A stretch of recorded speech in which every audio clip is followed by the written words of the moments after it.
축산, 검협전.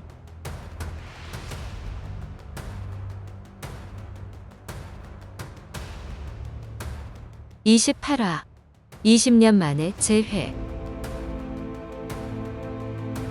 청예검을 손에 넣은 여영구가 하산하고 사막 위를 본 소인이 지난 일을 회상하네.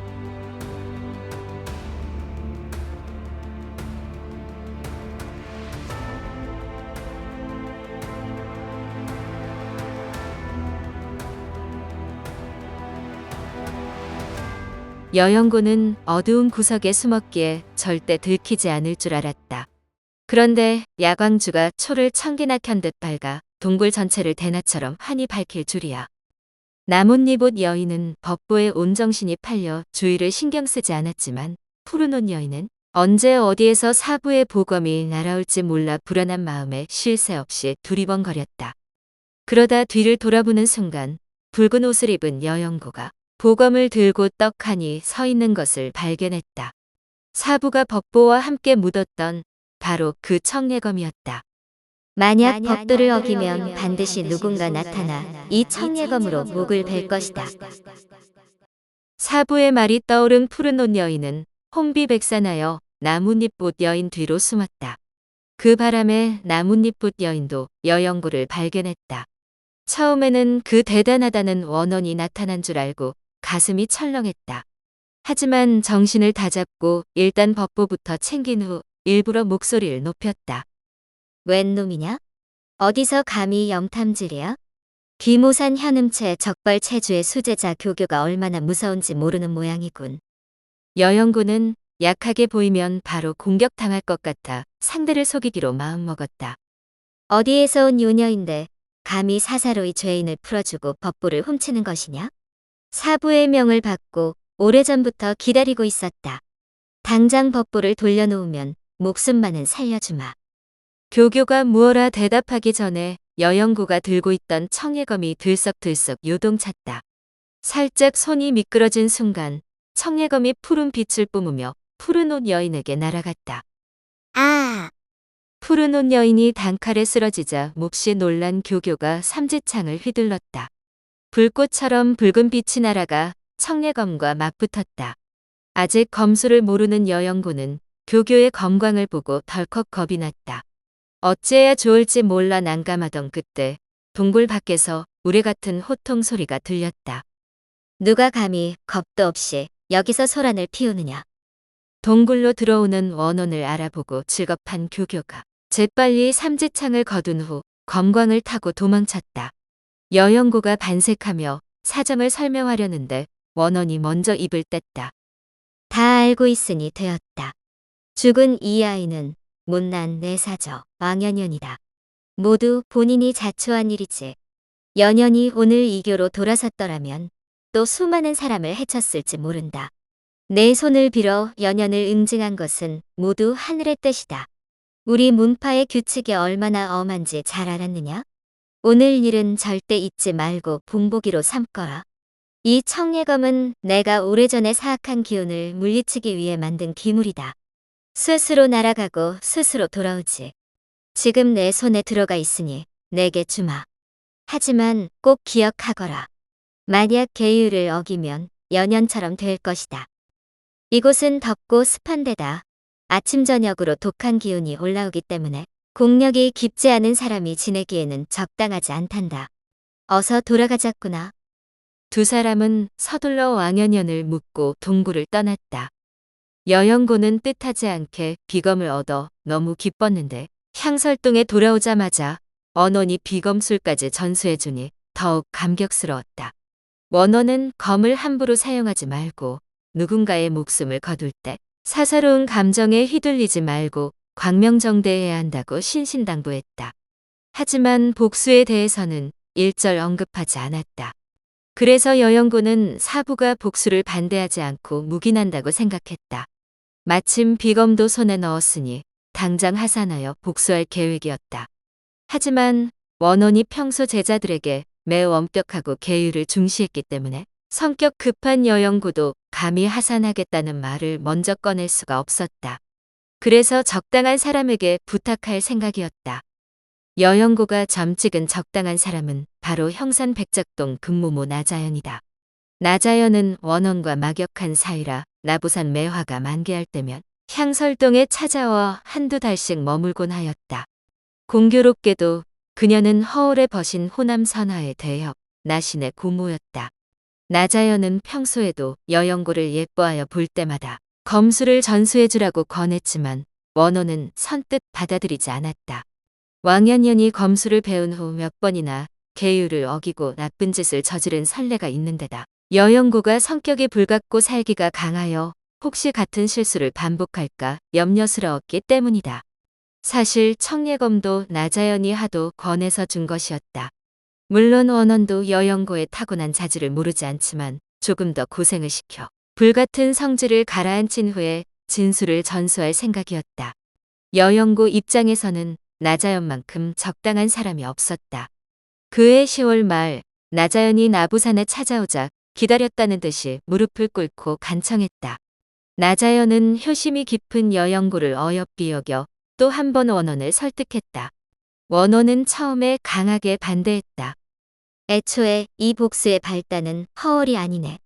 굳이 모욕까지 한 건 잘못이지만 무릇 쌍방이 겨루면 반드시 승패가 있기 마련인데 영고 무녀가 암기를 쓰고 허월 동생의 팔을 잘랐으니 형으로서 복수하는 것이 당연하지 않은가? 허월이 복수를 하긴 했지만 목숨을 노리지 않았고 색을 탐하지도 않았으니 오히려 칭찬해야 마땅하지. 영고의 무친과 언니는 생각이 짧아 죽음을 자초한 것인데 허월이 무슨 잘못인가? 영고를 처음 봤을 때 의지할 곳이 없어 안타깝기도 했지만 무엇보다 자질이 아까워 제자로 거둔 것이네. 얼마 전까지 진술을 전수하지 않는다고 나를 탓했었지 않나? 그런데 지금 저 아이를 보게. 제대로 공력을 쌓지도 않았는데 고작 비검 한 자루 얻었다고 벌써 하산하려 하고 있어. 정말 한심하지 않나? 어쨌든 계속 가르칠 생각이지 않은가? 그렇다면 일단 원하는 대로 보내주게. 직접 겪어보면 반드시 깨닫는 바가 있을 것이네. 만약 허울이 행실이 나쁜 인간이라면 영고 손으로 죽여 한을 풀면 될 것이고 행실이 바르다면 자네가 직접 나서서 도와주면 되지 않겠나? 고심 끝에 고개를 끄덕인 원원은 미리 서신을 써놓고 여영고를 불렀다. 검수를 제대로 연마하지도 않고 성급히 하산하려고 하는구나. 모친의 원수를 갚는 일은 자식으로서 당연한 도리이나 이 일은 애초에 허울이 잘못해서 일어난 것이 아니다. 기어코 가야겠다면 가거라. 다만 신검 합의를 이루지 못한 여인의 몸으로 어디에서 지낼 생각이더냐. 이 서신을 가지고 한양 백룡암에 가서 오담대사의 제자 소인과 함께 지내거라. 이 서신은 오직 소인에게 전하는 말이니 소인 외에는 누구도 뜯어봐서는 안 된다. 또한 소인의 말이 곧 나의 가르침이니 잘 따르도록 하여라. 한양에 도착하거든 먼저 허울이 어떤 사람인지 알아봐야 한다. 평판이 좋다면 내 모친과 언니의 잘못을 돌아보고 무의미한 원한을 털어버리도록 해라. 만약 허울이 간악한 인간이라면 복수가 문제가 아니다. 세상을 위해 마땅히 악을 제거해야 한다. 그 판단은 오롯이 내 몫이다. 청예검은 내가 소시적에 아주 유용하게 사용했던 보검이지. 돌을 완성한 후에는 딱히 쓸 일이 없어 계율을 바로 세우는 일에만 사용했고 연연의 최후가 바로 그 본보기이다. 이제는 내 것이니 잘 간수해야 한다. 잘못해서 다른 문파에 넘어간다면 다시는 나를 보지 못할 것이다. 홀로 먼 길을 가기 위험하니 금모모가 호남으로 돌아갈 때 동행하거라. 일을 마무리한 후에는 일단 백룡암에서 소인의 가르침을 받으며 기다리거라. 내가 따로 명을 전할 터이니. 여영고는 농림에서 태어나고 자란 데다 어머니와 언니를 따라 세상을 떠돌며 살았던 터라 시끌벅적한 세상이 그립기도 하였다. 몇 년째 고요한 산속에 틀어박혀 살다가 하산하라는 말을 듣자 뜰 듯이 기뻐하며 냉큼 대답했다. 다음 날 형산으로 돌아가는 나자연이 함께 검광을 타고 가다가 백룡암에서 여영고를 내려주었다. 여영고에게 서신을 전해받은 소인은 원원의 뜻을 바로 이해했다. 내 원수 허월은 호남과 호북 일대에서 이름난 협객으로 아주 올바른 사람이란다. 사태 말씀에 따르자면 원수를 갚기 힘들겠구나. 하지만 8년을 와신 상담하며 힘들게 기회를 얻은 여영구가 순순히 이 말을 따를 리 없었다. 소인은 고집을 부리는 여영구를 만류하는 대신 문파의 규칙에 따라 일해간 말미를 주라고 하였다. 여영구가 허호를 찾아간 사이 몰래 뒤따라온 원원이 소인 앞에 나타나 대결 당일 여영구와 동행하라며 몇 가지 당부를 남겼다. 그리고 백룡암을 나서자마자 우연히 주매와 마주쳤다. 주매가 추운수의 부탁을 전하며 함께 성도에 가서 자은사를 치자고 제안하자 원원이 여영구 일을 언급하며 일주일 후에 다시 만나자고 하였다. 이렇게 해서 원원이 주매의 배를 타고 강 건너편에서 기다리게 되었던 것이다. 대결 당일 여영구가 허울과 싸우던 중 홧김에 청예검을 날리고 때마침 주매가 나타나 검을 빼앗아갔다. 당황한 여영구가 도와주기를 기대하며 소인을 돌아보았는데 소인이 급히 검광을 거두고 거제 노인에게 달려가 공손하게 예를 올리는 것이 아닌가? 틀림없이 대단한 실력자이겠구나 싶어 목구멍까지 올라온 불손한 말을 꾹 삼켰다. 이미 두 검을 모두 잃은 여영구는 복수에 실패해 너무 절망스럽고 나부산에 돌아가 사부를 뵐 낯도 없어 강에 투신하려고 강가로 달려갔다. 그리고 몇 번이나 강물에 뛰어들었지만 강 건너에서 지켜보던 원원의 징기에 가로막혀 계속 제자리로 돌아갔다. 여영구가 어쩔 줄 몰라 하는 사이 소인과 허울이 뒤쫓아왔다. 원원은 소인이 헤엄을 잘 친다는 것을 알기에 이번에는 여영구가 물에 빠지게 내버려 두었다. 호되게 고생하여 정신을 차리도록 할 셈이었다. 그러나 여영구를 구하려고 뛰어든 사람은 허울이었고 뒤이어 원원이 달려와 여영구에게 단약을 먹였다. 여영구는 정신을 차리자마자 원수를 보고 두 눈이 벌개져서 대뜸 주먹을 날리고 벌떡 일어나 욕을 퍼부었다. 그러다 사부를 발견하고 죄책감과 두려움에 휩싸여 황망히 머리를 조아리며 용서를 구했다. 어찌 하산하자마자 내 뜻을 거스르는 것이냐. 죄 없는 허울을 몰아세우더니 사사로운 원한을 갚으려고 함부로 비검을 날려 선량한 목숨을 거두려 하다니.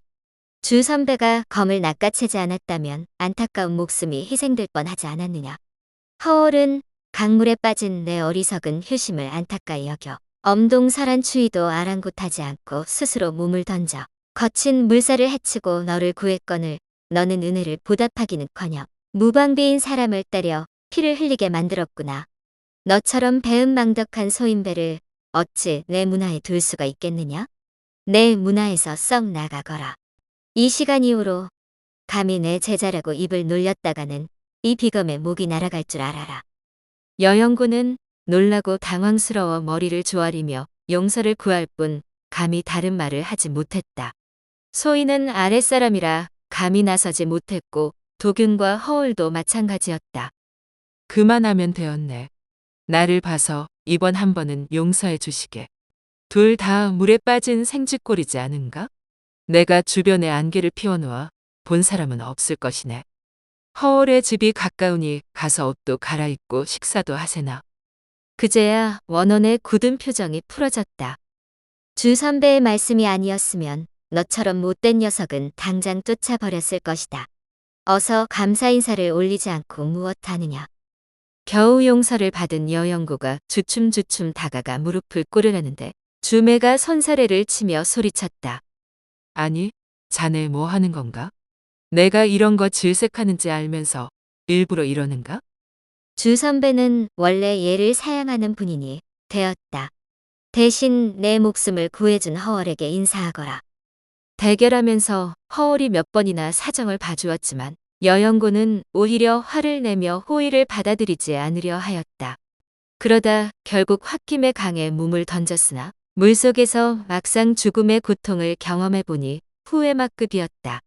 정신을 차린 후 허울의 얼굴을 보자마자 눈이 뒤집혀 누가 자신을 구했는지 생각할 겨를도 없었다. 여영구는 사부의 말을 듣고서야 몸을 사리지 않고 자신을 구한 허울의 너른 마음에 내심 탐복했다. 동시에 허울 얼굴에 마르지 않은 핏자국을 보면서 자신이 무슨 짓을 저질렀나 싶었다. 순간 복수심이 사라지고 그저 미안할 따름이었다. 한없이 부끄러워 도망치고 싶었지만 사과하라는 사부의 명을 거역할 수 없었다. 쭈뼛쭈뼛 다가가 입술을 달싹거리는데 허울이 먼저 공손히 급하고 입을 열었다. 내가 어리석었어. 동생의 복수에 눈이 멀어 모친을 다치게 했으나 결코 고의가 아니었어. 대사께서 사정을 설명해 주시고 낭자가 아량을 베풀어 주니 그저 감격스러울 따름이요. 낭자가 사과를 한다니 당치 않소. 어려서부터 남자와 이야기를 나눈 적이 거의 없는 여영군은 허울의 온화하고 차분한 태도에 절로 마음이 따뜻해지며 적개심이 눈 녹듯 사라졌다. 그래도 한두 마디 미안함을 전하고 싶었으나 너무 부끄러워 새빨개진 얼굴로 목례만 두어 번 하고 도망치듯 사부 곁으로 갔다.